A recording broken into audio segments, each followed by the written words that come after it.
Good morning, my friends. It's Miss Schultz in Tadpole. He is licking me to death here today. He is very merry, which is our word of the day today. We'll talk about that in just a minute.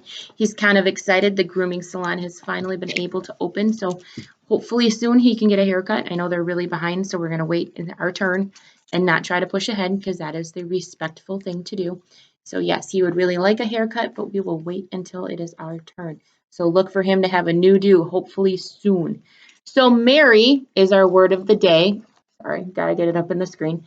And a merry person is someone who is happy and cheerful. So Tadpole was very happy and cheerful to join our video this morning. He saw me pick up the words of the day and he came running across the living room like he knew it was time to be on camera. So try to find time today to find a way to be merry and happy and cheerful with your family while you were at home. I know it's kind of hard when the weather is really stinky. It's supposed to be windy and rainy all day long. Definitely an indoor recess day today. So merry is also an adjective. I'm not sure I said that already. So we are working on our Zoe and Sassafras book, and we are learning about caterflies and ice. So let's pick up here on chapter 3. Sassafras and I looked at each other, and then we launched off the couch and ran for the kitchen door. I tossed on my boots and hollered, "I'll be right back, Dad. I'm just going out to the barn to play." My dad called an okay as I opened the door and plunged into the sparkling snow. Right on my heels, Sassafras took 2 big steps into the snow. Then he froze and hissed, and then bolted back into the house, wiggling and bouncing and shaking each paw in disgust. "Oh, Sassafras," I sighed, "why don't you sit this one out? I'll be right back." I gave him a quick hug and dashed to the barn. I was buzzing with excitement. What kind of magical animal would it be this time? Maybe a fweep or another baby dragon? I ran through the back barn and quickly opened the back door. Nothing. Could have been a false alarm. Sometimes magical animals are really small. Maybe I could see it if I got down closer. So I bent down, but all I saw was some white snow, except that some of that snow had something on it. Were those pink dots? I reached out and poked them with my finger. "Whoa!" I yelped as I jumped backward. Did that pile of snow just hiss at me? The little hill of snow bloomed right before my eyes. At the center were 2 tiny fuzzy green bodies with white wings, and their little faces were looking up at me. I rubbed my eyes. Whoa! They look like miniature 6-legged green cats with big butterfly wings as white as snow, and with tiny pink dots. "Are you butterflies?" I whispered. The 2 winged creatures looked at, there's a picture of them. They do look like baby cats with wings. Each other and then up at me. "No, do we look like butterflies?" one asked, and then uncurled a long tongue and cleaned one of his furry paws. "We are caterflies, obviously," added the second creature as it shook its furry body. "And we are very wet and very cold. Do you have someplace warm and dry for us?" I nodded and carefully moved the tiny furry caterflies to a desk in the barn and brought back a little space heater and turned it on. The caterflies closed their eyes and looked as if they were smiling. They even started purring. Then one caterfly popped up and bopped the other caterfly on the head with its paw. "Hey!" growled the bopped caterfly. The first caterfly put 4 of its 6 paws on its hips. "We can't forget why we are here." At this, both caterflies stood and faced me. "This is the barn where we come for help, yes? And you are the human that..." See, I'm getting all warm in the space heater there. Oops, sorry about that. "Help us?" one of them asked. I nodded. I thought they just needed my help getting warm, but apparently they had a bigger problem. "My name is Zoe, and I'm happy to help you. Why don't you start by telling me what's wrong?" "It's this awful cold." The first caterfly paced back and forth on the desk. "We laid our eggs on our host plants like we do every spring. We busied ourselves tending to the plants and getting ready for our eggs to hatch. And then instead of getting warmer like it always does, it got colder. And this horrid snow started falling." The second caterfly jumped in. "Our eggs aren't supposed to be in snow. We panicked. Our host plants grow by the entrance to a small cave not far from here.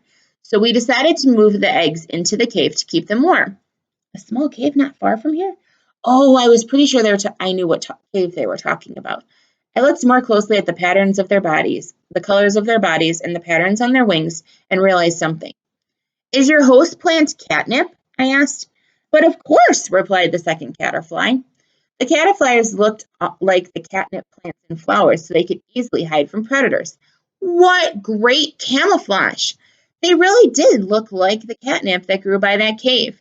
Every time we walked past there, sassafras became a purring, drooling mess from all the wild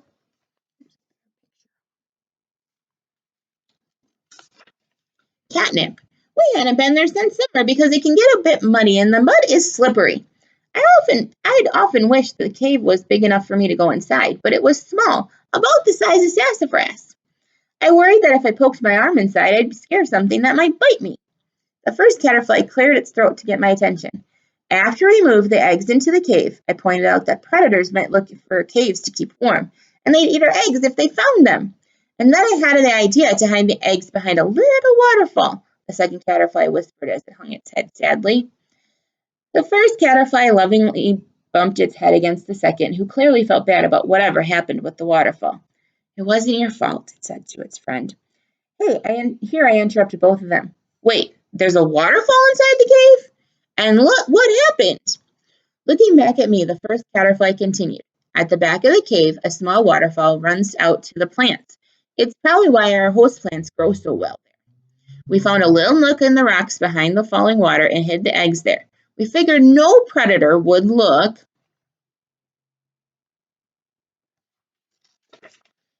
behind the waterfall, but we didn't realize it would get colder. We didn't realize the water would freeze. I put a hand to my mouth. Oh no! Are your eggs trapped behind the frozen waterfall? The caterflies nodded sadly. The first caterfly said, We are so worried about our eggs, they might get too cold. This was a real emergency. We couldn't let those eggs freeze. I needed an idea, and fast. I turned to my thinking goggles. I looked for them and then realized they were still in my head from earlier. Ha! Don't worry, caterflies. We'll figure out a way to save your babies. Let me think for a minute. We need to melt the ice. Ice, ice, ice. I muttered as I tapped my thinking goggles. Hot water would work, but how could I take enough hot water through the forest to the cave? I could bring a thermos, I guess, but I didn't know how much ice there was. There must be another way to melt ice. Come on, thinking goggles. I started to feel warm. Almost summer warm. Huh. Oh, I get it. One of my favorite summer activities is ice excavation. My mom takes a bunch of little trinkets and toys and adds them to a container. Then she fills, she's thinking, the entire container with water and freezes it. The next day she pops out a chunk of ice and all the toys are frozen inside. I get the treasure out one by using a paintbrush, pipette, water, and salt. Of course. And even better, salt would be super easy to take into the forest. Yes! I exclaimed out loud. The caterflies jumped. Oh, I didn't mean to scare you. I have a plan. But first, I need to go grab some supplies and ask my dad if I can go. The caterflies started to come with me. He can't see you guys. It'll freak him out if I'm talking to invisible things. So maybe I'll just leave you here by the heater for a minute. Is that okay? The caterflies looked at each other and nodded. We love the heater, they both purred loudly. I giggled and then dashed back home. Hopefully Dad will let me go to the forest. I had some caterfly eggs to rescue. Chapter 4. Please? The door banged as I came into the house. Back already, Zoe? Did you get too cold? Dad called out. I tossed my boots by the kitchen door. No, not too cold. Can I go out into the forest? Dad looked out the window and frowned. I don't know. It's pretty cold out, and it's getting late in the afternoon. Maybe in a few days. I think it's supposed to warm up later in the week. Oh no, the eggs weren't supposed to be cold, and they had already been behind ice. I didn't know how many hours they could stand in the cold. There was no way they could make it a few days. Please. I don't think it's supposed to snow anymore today, right? I'll bundle up. I'll even wear gloves. I just need to check on something in the forest. It's not that far. I could be super quick. I gave him my sweetest and most desperate smile. Dad looked out the window again and checked his watch and sighed. Okay, but I want you back in 20 minutes. I nodded. 20 minutes and no more, he repeated, raising an eyebrow at me. I promise. I just need to grab a few things, and I'll be super duper fast. Thank you, Dad, I said as I hugged him. I went straight to the kitchen and dug through our cabinet until I found our only thermos. I filled it with hot water and grabbed the salt from the pantry. I got my backpack from the living room, dumped out my school stuff onto the floor, and packed the thermos and salt into the bag. I just needed one more thing. She is asking Dad. I knelt down to Sassafras. Hey, buddy, I have a job for you. There's some really sweet and really cold little Caterflies in the barn that need our help. Could you be their heater for our trip to the forest? I can carry you in the backpack so you don't get wet. I scratched under his chin to sweeten the deal. Sassafras looked from the front door to the backpack and back again. He walked over to the backpack and let out a big sigh.